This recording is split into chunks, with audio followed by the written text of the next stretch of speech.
Ahee, ta kombela ku mi borha nyana na namuntlha, mara lexi xi ni bayizisaku i ku ni la ku twisisa ku kahlekahle i ncini lexi endlaka ku ri ti-artist ta Matsonga ti twa ngaku loko ti tsalela munhu nghoma ti better than munhu loyi ti n'wi tsalelaku nghoma yaleyo yo karhi. Ma twisisa? A koti ku twisisa ku i mani a nga va byela ku loko u tsalela munhu nghoma swi ku endla ku i va better than artist yaleyo yo karhi u yi tsalelaku nghoma. Ma tiva ku na vo Beyonce na vo Shakira khale va tsaleriwa tinghoma man, mara vanhu lava va tsalelaku tinghoma a hi va tivi no va tiva. Ku nghena poyintini i ku ene aka Vatsonga no tiva nqambi ya one yi tsalelaku munhu un'wanyana tinghoma, Solly Makamba hi yena a tsalelaku My Jojo tinghoma. Lavan'wani vo hembetela hinkwavo Mr Post, Mapele, even Benny Mayengani vo hembetela leswaku va ku hehe loko va holova na munhu va ku hi mina a ni endla tinghoma to karhi no karhi no karhi no karhi. Ta kombela ku hlamusela leswiwani ka n'wina mi nge se tshamaku mi nghena a studio, na swi tiva ku tirhisiwa ku yini le ka Shirima ni le ka Prince Rangani.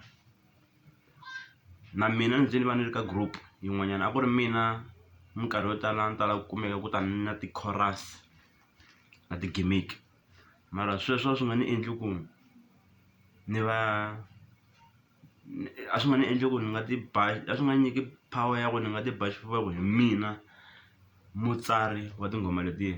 Hi ku loko se swi fika ka rapping munhu un'wana na un'wana a ta na verse ya yena. A ni koti ku twisisa loko ri ku a ni tivi loko ri ku ma yi kota ku yi twisisa mhaka ya kona. So aka Vatsonga lexi ni nga sure ngopfu hi xona leswi ka studio xa Xirimani kumbe Prince Rangani va compose-saka xiswona, munhu un'wana na un'wana va pfumeleriwa ku ta na topic ene ku ta na topic a swi ku endli ku i va songwriter. Ma ni twisisa? Sweswo swi ku endla ku va producer. Ku ta na topic ya ku ta na topic i ku sweswi ni lava ku guys hi yimbelela hi xa so, and then va ku nyika ndleve va ku a hi tweni ku i lava ku hi yimbelela hi swa njhani, and then mihlenge un'wana na un'wana a ta na part ya yena aka nghoma liya. A swi ku endli ku i va entitled ka track liya ku hi wehe u nga tsala risimu leriya. Mi lo hlengela risimu leriya mi ri composer hinkwenu mi ti-producer ka nghoma liya. A ni tshembi ku i na xona na script na xa yi one Mr Post yaloye ya ku a nga xi komba ku i nghoma leyi ni nga tshama ni tsalela Joe Shirimani a yimbelela hi laha marito hinkwamo ma te na mina. Na ye Mapele yaloye loko ni n'wi twe siku rin'wana ku na nghoma leya ya byala vavasati wa thwathwa ku yi te na hi yena a nga yi tsala. A ni tivi ku i vula ku i te na topic kumbe hi yena a nga tsala kumbe hi yena a nga tsala swilo leswi hinkwaswo leswi swa ka swi yimbeleriwa lana. Mara hi the way ni twisaka hi kona i ku loko va nghena studio va yisa lavaya a ku na munhu loyi a ku na idea ya munhu leyi va yi tekelaka ehansi. Ma ni twisisa? So a hi tshikeni ku undermine ti-talents ta vanhu van'wana swi endla ngaku hi n'wini mi nga nyika voho vanhu valavo ti-talent teto, mi kota na ku ti lawula ku nga ti endlisa ku yini ku talenta yaleyo va nyikiwe n'wina mi nga se va kona. I kuma ku munhu yaloye khale a yimbelela khale a ri music-ini mara wehe la ku fika namuntlha hi ku a nge swi koti ku endla xo karhi hikuva wehe u nga ha ri kona. A ni koti ku twisisa ku kumbexani i matimba lama mi nga nyikiwa hi Xikwembu ku mi famba mi lawula ti-talent ta vanhu na. Loko ni twa na vanhu vo tala va ku hi mhaka ku ha ri na ka team ya so a ku na manimani a va nge swi koti ku endla so mara vanhu valava na ti-talents. What is that? A ni koti ku twisisa ka n'wina swi make sense na. Swi fana na leswaku i ku Barcelona yi nge yi koti ku wina hi ku ka ha ri hava Messi. What is that? vanhu lava nga sala laha hambi Messi a nge yi tlangi game ri one, ma ni twisisa, a nge yi tlangi bolo yi ri one a ri one, hikuva hi leswi twisaka hi kona, ni twisaka hi kona. So Machangani ya na moyelo ya ku loko ma holova na munhu ma ti ba xifuva hi mintirho ya vanhu van'wana ku hehe phela laha ka team liya va tiye hi mina, loko nga ri na mina a va nge koti ku endla swa so, hi mina ni endlaku va endla swa so. Ku ta na topic a swi ku endli songwriter. Swi fanele xikolweni, a xikolweni a va ta na ti-topic ta ku hi tsalani ti-essay mi endla so mara thicara lero a ku nga ri rona leri ri vulaku hi mina ni nga tsala essay leyi.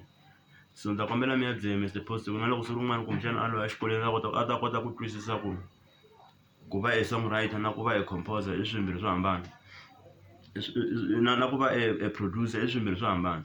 Ku va producer ku mi va mi kha mi guide-ana ku laha a hi endleni so, laha a hi endleni so, ma ni twisisa. Ni ta na topic ni ku ni la ku yimbelela hi risimu a hi yimbeleni hi swa so ni hoxa ma mina marito, luya n'wana hoxa ma yena, luya n'wana hoxa ma yena. Se sweswo swi hi swi hi vulaka hinkwenu hi ve involve ka ku producer risimu lero. Hi nge ti bi xifuva hi ku hi mina ni nga tsala nghoma liya karhi, ku nge hi mina ni nga ta na topic yo karhi matsonga ya ka hina. Hi nga khomberi swilo leswi nga faniki. Munhu un'wana na un'wana emisaveni u nyikiwe talent ya yena ene u ta yi tirhisa hi ndlela leyi a swi lavisaka swona up until Xikwembu xi n'wi teka. A ku na munhu na one a nga khoma talent ya munhu un'wanyana yaleyo effective though mi nga ta ka mi nga swi tsakeli. Ko va ku vhele munhu un'wana na un'wana na vaseketeri va yena, vaseketeri va loyi va ta ku loko loyi a nga ha ri kona hala ka team leyi, team ya so yi nge yi koti ku va yi succeed. Mara voho va lava va ti-artist teto va swi tiva kahle ku munhu wa so na n'wi need-a, munhu wa so a ni n'wi need, ma ni twisisa. Hi the way ni swi vonisaka swona swi fana na ku compare Sho Madjozi na Sandland. We expect-a ku Sho Madjozi xi fane xi yimbelela nga ku Sandland. What is that? Sandland na xitayili xa yena xa ku yimbelela na Sho Madjozi u na xitayili xa yena xa ku yimbelela. Loko ku ri ku i fane a huwelela exitayili xa yena ka genre yin'wana na yin'wana a fika a huwelerisa leswiya, phela ni tsundzuka na marito man'wana ma nga tshama vuriwa hi Benny Mayengani hi minkarhi liya va kha va ku tinghoma ta Benny Mayengani ta rhuketela. Xi ku a ku na munhu na un'we nga ta ni lawula ku ni yimbelela yini hi nkarhi wihi, hi ku leswi ni yimbelelaka swona hi swona swi nga ni dumisa, hi swona swi endlaka vanhu va ni rhandza. Loko no cinca ni ta wa. So loko i fike ku Sho Madjozi xa huwelela, vanhu va xi rhandzela ku huwelela lokuya, ma ni twisisa. Ene a xi fanelanga xi rhandza hi vanhu hinkwavo. Loko u nga tshembi ku hambi talent ya wena yo va njhani kumbe yi va yi kulukumba njhani a yi nge tshuki yi rhandza hi vanhu hinkwavo. Ku vutisa Michael Jackson i ta ku byela ku hayi a nga rhandziwi hi misava hinkwayo, ma twisisa. So vo Mapele, vo Mr Post na vo what valava a va tshiki ku hembela vanhu ku ti buma hi mintirho ya vanhu van'wana. Loko ri va hi sala va be ti-hit hi minkarhi ya vona va be ti-hit, ma ni twisisa. U nga vuli loko hi mina ni nga va composer tinghoma letiya, hi mina ni nga va tsalela tinghoma letiya. Ku tsala nghoma ku munhu u n'wi tsalela nghoma from scratch up until yi hela, kwalano u tsale nghoma. Mara ku ta na topic and then mi na ti-ideas hinkwenu aka nghoma leyo a swi ku endli songwriter wehe. A ni tshembi ku ma ni twisisa kumbe swi lavanyana xikolo nyana ku i ta kota ku swi twisisa sweswo. Ni te le ka Prince na le ka Shirimani a ku na munhu a tsalaka tinghoma, munhu u ta na topic and hikuva va respect-a topic ya munhu un'wana na un'wanyana va yi teka va yi tirhisa va endla nghoma. And sweswo a swi endla nga ku wena wa nkoka ngopfu ku va most of the time i tikuma va kha va teka va tirhisa ti-ideas ta wena, ti-topic leti taka na tona. Swi fanele leswaku va vutisa ku etlilasini ya ku hi nga tsala yini ka exam, ivi hatla yimisa voko ku xa so na so. Lavan'wana ku a va ri na to ti-idea and then thicara loyi a hatla teka ti-ideas ta wena a swi ku endli a swi ku endli student xa ku tlhariha ku tlula vanhu lava hinkwavo ku va ku we wa jaha ma twisisa. So a hi tshikeleni ku famba hi ti-time hi le mintirho ya vanhu van'wana. Loko ku ma endla ti-hit endlani ti-hit ka ti-album ta van'wina mi tshika ta van'wanyana. Ndzi ta vuyela ndzhaku hi marito manharhu ta ku amen ta ku rhula mi nga ni zoni and then December mi nga rivali hi ta va hi ri na n'wina xidongana xa Mayengani 6 April ta hlangana hi December inkomu.